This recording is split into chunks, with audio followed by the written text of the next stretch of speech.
The Other Side of the Tapestry. A lot of movies about Esther. I'm sure they don't mind me having different pictures of their movies, okay? I'm not vouching for any of these movies, by the way. I haven't seen most of them, okay? The Other Side of the Tapestry, what do I mean? There's a story in India about a guy that was, I think, in the Taj Mahal or something, and he saw a tapestry. It was just repulsive. And he wondered why in this building of grandeur is this tapestry here. And the guide said, oh no, you don't understand. You're only looking at the back of it. And he flipped it around, and it was the most breathtaking tapestry. We often see the other side of the tapestry in our human finite wisdom. We don't always see what God is doing. Before we dive into the lesson today, sharing some personal experiences of my own life, hopefully to illustrate this for you. I am at Denny's in the Vestal Parkway. I have a coworker who's also saved.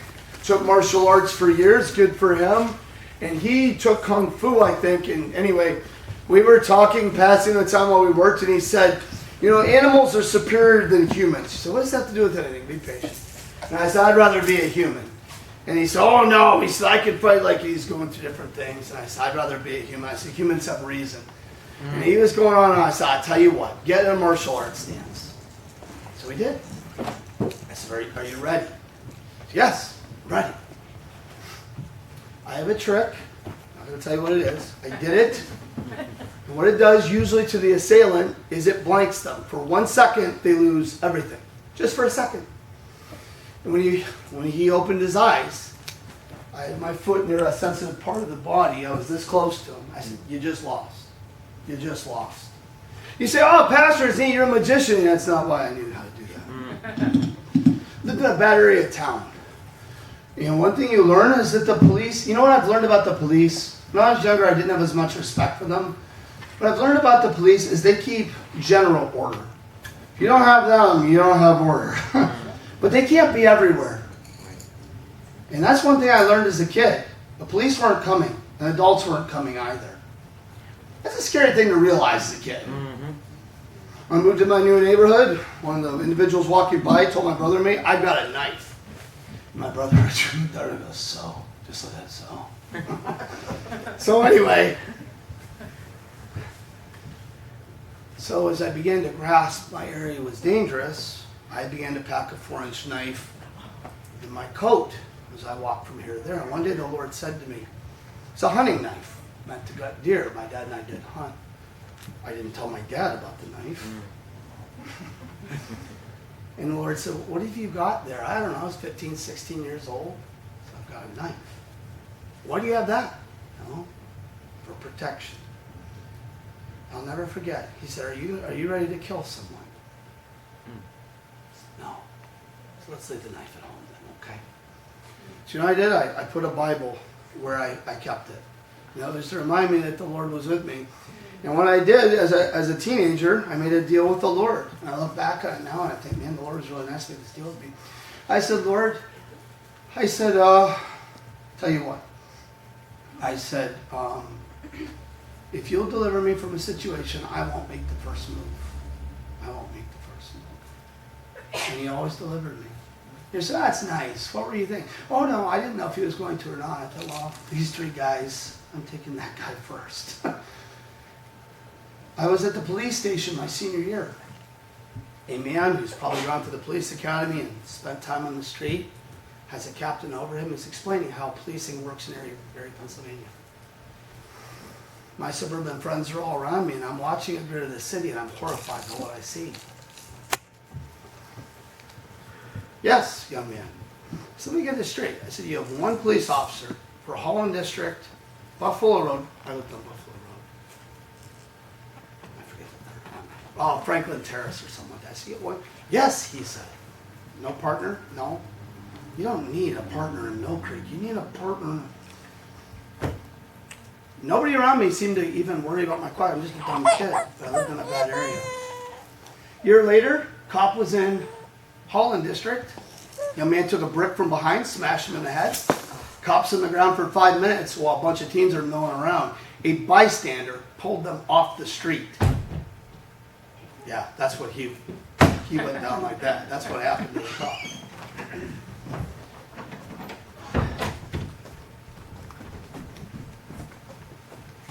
You know what? The Lord has taught me recently, I was hearing about crime in the cities. And I thought, man, if I have to go to one of those cities, I'll put a baseball bat in my car. And the Lord's like, what are you going to do? What are you going to do? Excuse me? Now, some of you in this room are like, well, Pastor, I carry weapons. You know, that's between you and the Lord. I'm serious. For some reason, the Lord has told me no.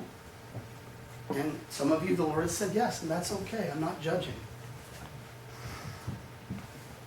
Do you know, as a young man, I got cynical about life and people and authority. But you know what? You know what? I got cynical as a pastor too. When you're helping people, sometimes you can get really cynical really fast as you deal with people that, I don't know, are struggling that well. One man, Gil and I were helping out, giving him a shower sometimes. It's not really important. I'm sure you help out people in different ways. Well, our personated shower was breaking. We didn't realize that the board finally told us, yeah, your shower just needs to be replaced. Oh, we didn't know that. So the hot water wasn't lasting as long. Well, he probably thought I turned off the hot water, but he started swearing like you wouldn't believe. And I've got a 5-year-old and a 3-year-old in the house. So when he exited the bathroom, I said to him, I talked to him about his language. And he smirked at me. He goes, what'd I say?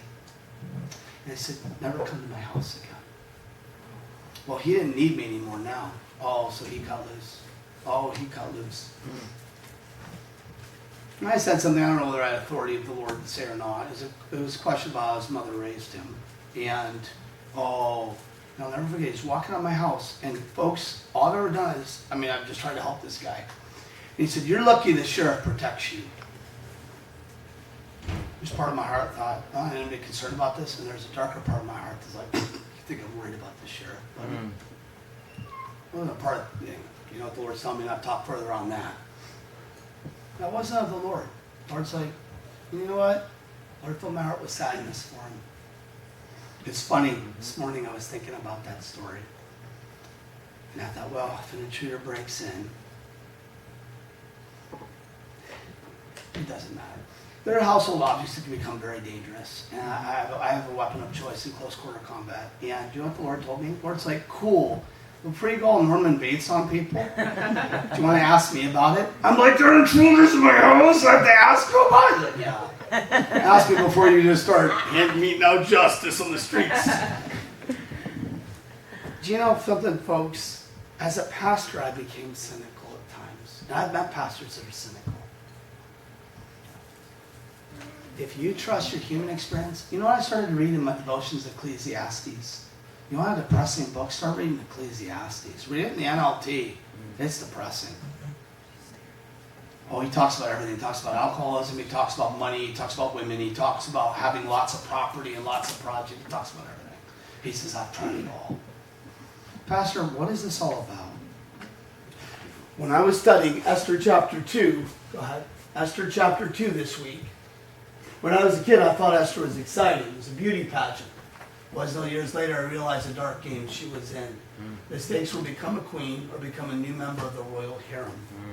And by the way, that's actually, well, we'll read it in a little bit. That's in the Word of God. Earlier in the week I realized that. And so I based my message on it. That's good.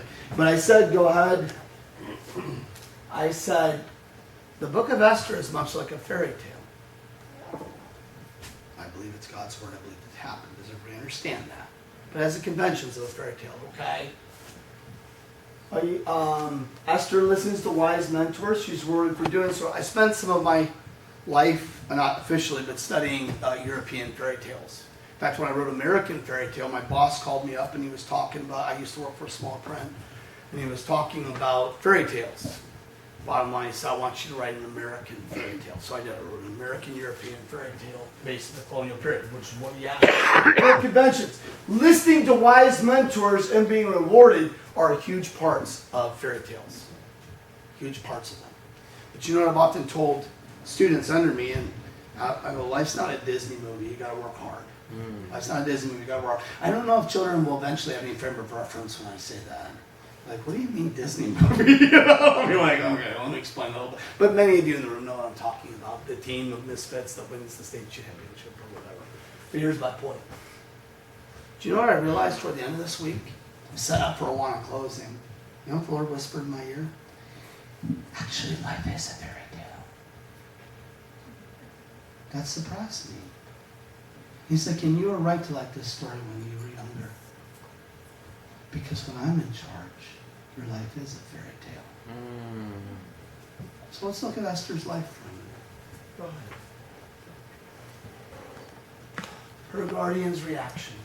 In her time of need, an older cousin adopted the younger cousin. Look at Esther 2:5-7. In Shushan the citadel, there was a certain Jew whose name was Mordecai, the son of Jair, son of Shimei, son of Kish of Benjamin. Kish had been carried away from Jerusalem with the captives who had been captured with Jeconiah, king of Judah, whom Nebuchadnezzar, the king of Babylon, had carried away. And Mordecai brought up Hadassah, that is Esther, his uncle's daughter, for she had neither father nor mother. The young woman was lovely and beautiful. When her father and mother died, Mordecai took her in as their own daughter. We all need people to look out for her. You know, from my opening illustrations, I'm sure you think I'm a pacifist. I'm not. One night at work, I'm leaving LB's Big Boy, 10:30, 11 o'clock at night, my senior year of high school, or summer of my senior year. And there's, I don't know, was she 18, was she 21? Young lady walking out the door too. Is your car in the parking lot? No, she says. Where are you going? I said, I'm going to the projects. By yourself? I say. Yes, she says, smirking at me. So I'm walking with you tonight. She goes, you don't need to. I said, I'm coming with you anyway. See, because there's a generation that was raised to believe it was a man's duty to protect people. And it's not wrong to protect people. And God will call you sometimes to protect people. You know, I have 2 soldier friends that I've talked to that had to do horrible things, one in Vietnam and one in a more recent war. And you can judge them if you want, but I'm pretty sure all of us would have to do the same things they had to do. They paid a horrible price. I bet they had nightmares about that. I'm not even talking about killing men, okay? I'm just talking about horrible things that war brings. You know, we're blessed that men are willing, and young women in our culture, do not leave anybody out, are willing to risk their lives for our country. It's a horrible price. It's not like the movies, is it? It's not like the movies. So don't think for a second, Esther needed Mordecai. Young men, older men, moms, dads, people, young people need to be protected by us. And sometimes that means violence. And that's what's called for in that situation. That's what's called for. She had something to look out for her. We're teaching a generation of kids that we're telling them at 8 years old, according to some cartoons, they're a lot smarter than their parents. Occasionally, you might be smarter than mom and dad. Occasionally. Not as a general rule. Not as a general rule. Remember the king 2 weeks ago I read about? He's got a little problem. Kind of divorced his wife a little prematurely. Kind of misses the old honey bunny, you know. Not having his 30th year anniversary. She's gone. He can't take it back, by the way. She's done. Law of Medes and Persians. His men are like, hey, why don't you get a bunch of basically pretty girls and we'll have a, you know. And he's like, yeah. Well, Esther was getting scooped up. And there's nothing he could do about it. Could you imagine being the guardian of your younger cousin, knowing she's going to a competition for the harem or one girl's going to become the queen? And you can't do a thing about it. You can't do anything about it. There's no Russian the guards in the palace. This is the world empire. There's no suing anybody. There's no whatever. You live in a country where the king is the law, and that's it. And he gives her one piece of advice, and she listens. 2:10. It says, Esther had not revealed her family, or people or family, for Mordecai charged her not to reveal it. They're coming for her. I don't know when he figured this out. But Mordecai maybe only had a chance for one piece of advice. He says, Esther, sweetie, before they take you away, I got to tell you something. Don't tell anyone you're a Jew. No matter what. Don't tell a single person you're a Jewish person. Don't tell them you're related to me either, honey. I love you, sweetheart. I'll see you soon, hopefully. Don't you dare tell anyone that. It's like a fairy tale. Do you know in fairy tale, good boys or girls follow the advice they're given by older mentors, and guess what happens in fairy tales? Good things happen to them. Do you ever realize about fairy tales when they were developed? Those countries had a high regard for the Bible. I wonder if those cultures believe that God works things out in the end for people that follow him, that are righteous and try to follow the Lord. I wonder if that's why fairy tales are built the way they are. I don't know. But it seems to make sense to me. 2:11. Oh, he's concerned. 2:11. You'd be too. And every day, Mordecai paced in front. Did you see that paced? In front of the court, of the women's quarters, to learn of Esther's welfare and what was happening to her. Do you know what the NLT says? The harem court or whatever. Can you imagine? There's no phone call. There's no whatever. And Mordecai is out there. And he's going to be there for a while. Parent, uncle, aunt, grandma, grandpa, kid, you can stew about things in your life you can't control. But we have the arrogance in American culture sometimes to think we can change anything. I want to tell you something. Sometimes only God can change things. And sometimes we need to be praying before we do a thing. We trust in our own intellect many times. We need to be in serious prayer before we make a move. Look at Moses, the freedom fighter, right? Moses kills the Egyptian slave master, and what happens? Bad things for 40 years. His concern's obvious, and he wouldn't know her fate for a year. Can you imagine? Sometimes we don't know the fate of our loved ones for a week, 2 weeks, 3 weeks. How about a year? Listen to what it says, 12. Each young woman's turn came in to go to the king of Ahasuerus after she had completed 12 months preparation. He had to wait a year, according to the regulations for women, for thus were the days of their preparation appointment. 6 months of oil and myrrh, 6 months of perfumes, and preparations for beautifying women. So they went through a year of beauty treatment before the king got to decide whether they went to the harem or they were his wife. The queen, anyway. They were all his wife, but... yeah. So he could have wasted a year stewing about it. Guess what? I know how the story turns out. It's really cool. Esther becomes the queen. Spoilers. It's really cool. But you know what? Even if things didn't work out in that story, they would have. God is so powerful.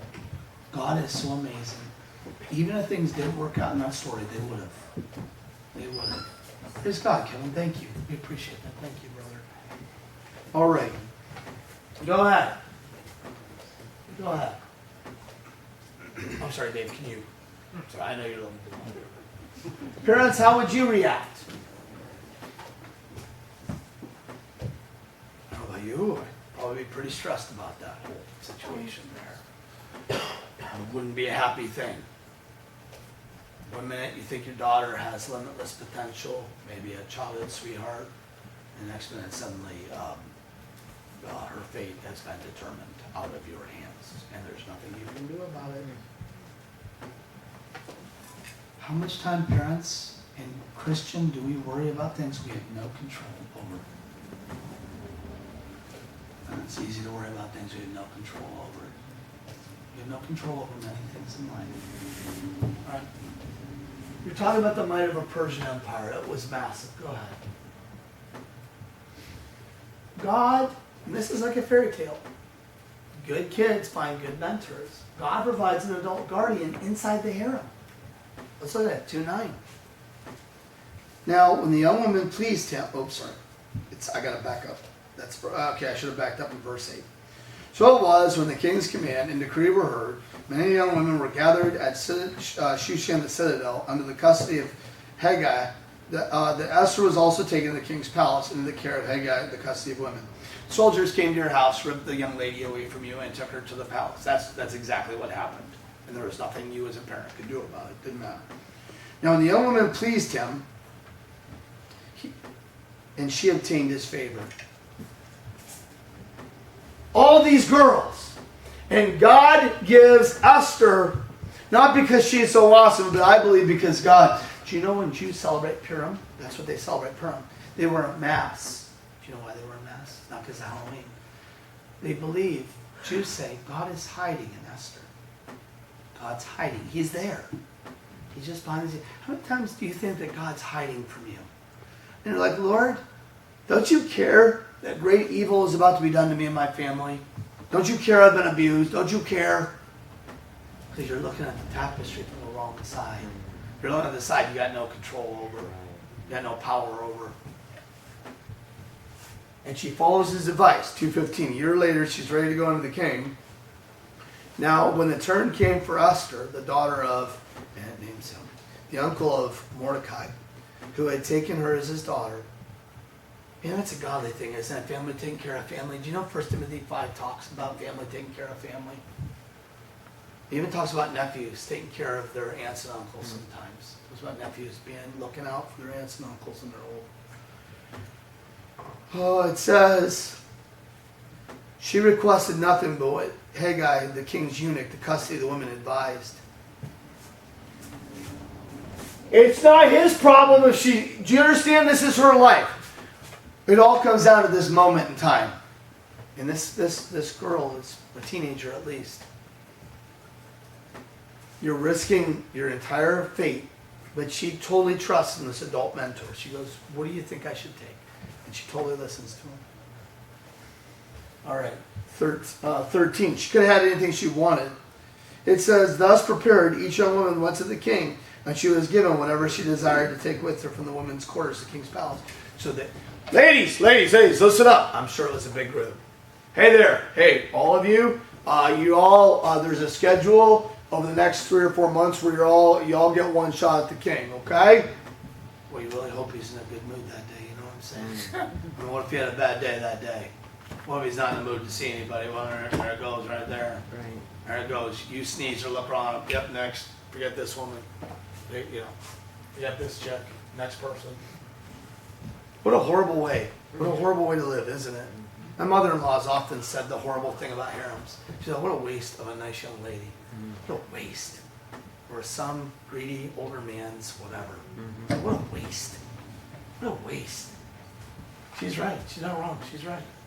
2:14. Here's her big moment. In the evening she went. In the morning she returned to the second house of the women to the custody of whatever his name is, the king's eunuch who kept the concubines.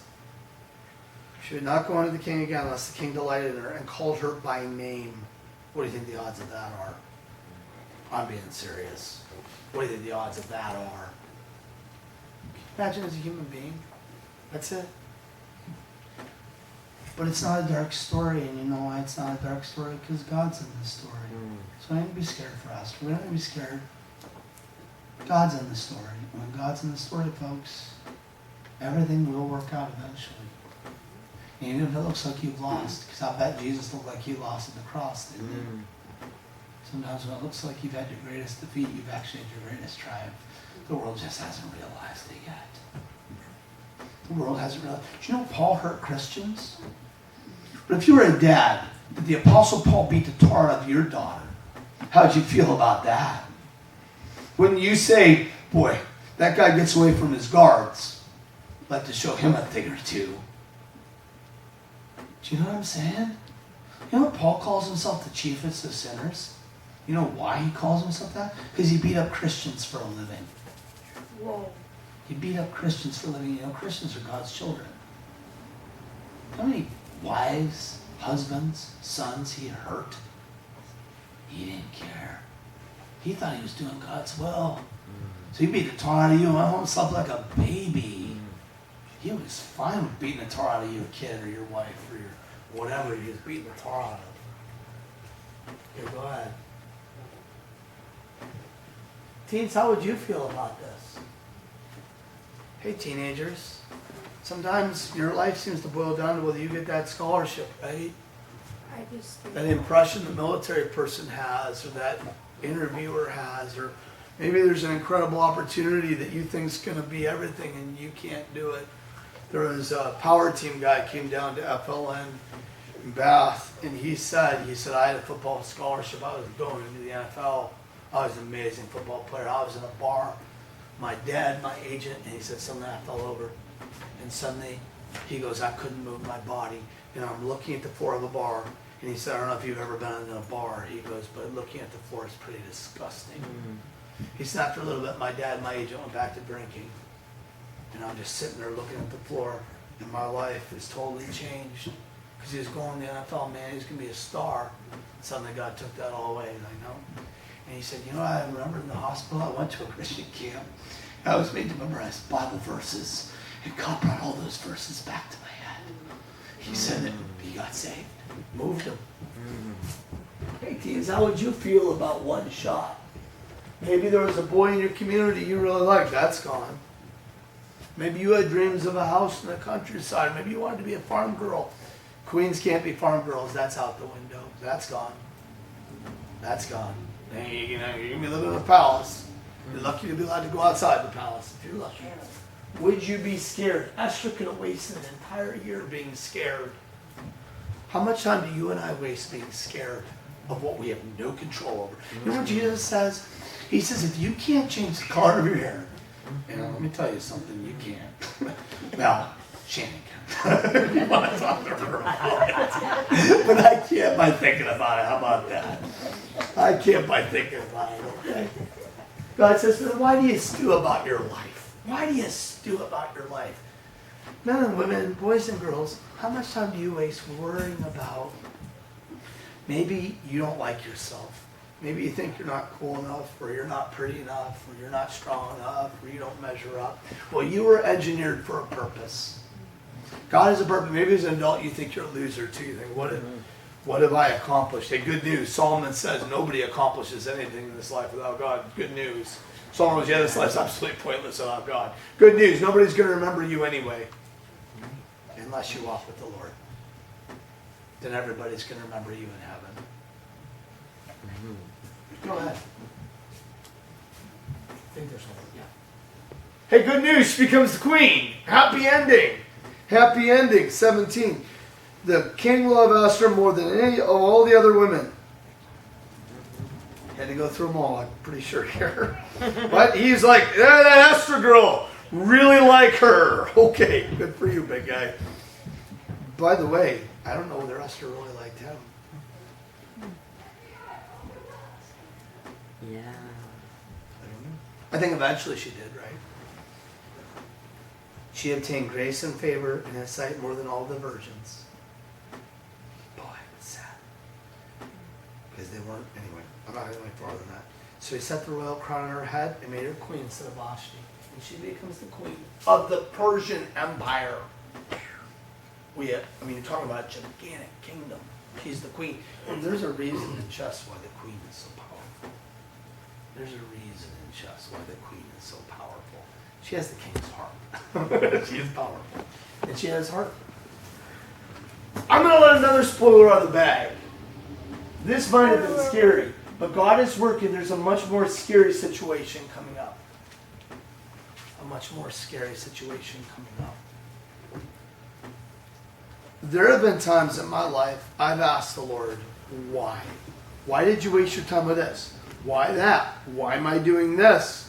Why am I here? Why am I there? And one of the scariest moments of my life was when I walked into EG and felt it was what the Lord wanted us to do. And I'll never forget how much fear gripped me. I'm like, you're kidding